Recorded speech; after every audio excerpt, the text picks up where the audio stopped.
Romans chapter 8, that the entire creation is groaning with birth pangs for the revelation, not of Jesus, it says, but the revelation of the children of God, of us.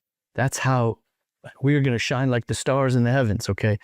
So I just want us to meditate on these things and to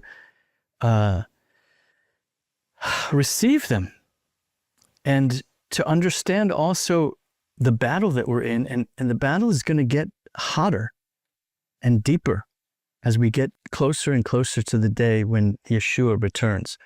And it's a battle for these fundamental things of Genesis chapter 1, who we are, and John chapter 1, who he is, and thus who we are as we're made like him. And that these things, this, what Asher taught last week about how central the crucifixion and the resurrection that God planned it, he said, before the foundations of the world, right? And the whole universe, and especially the story of the people of Israel and everyone who has been grafted into it, functions according to all this stuff, whether we accept it or not.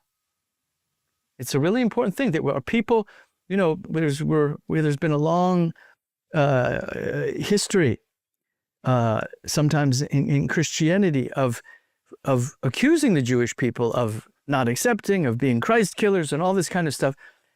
Okay, but if you understand this, and you understand God's sovereignty and calling, then you say, no, he's working there. We have to share the gospel. We want them to come to the full revelation of John chapter 1. But God is working through this people, and he's working according to the gospel, according to the story of Yeshua from Genesis 1. Are you with me?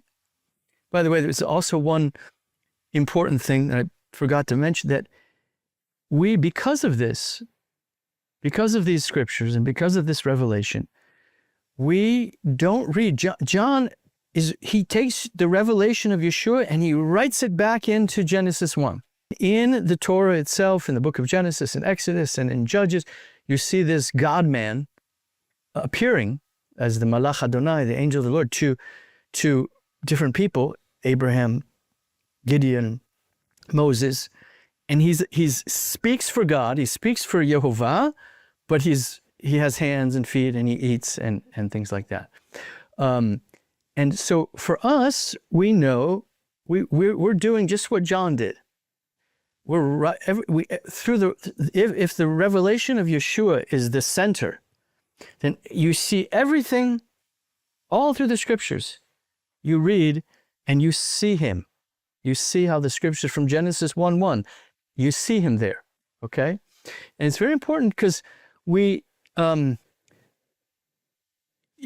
some folks today would just kind of take Old Testament prophecies that speak about Israel and the Jewish people and just are trying to apply it as if the crucifixion and the resurrection never happened.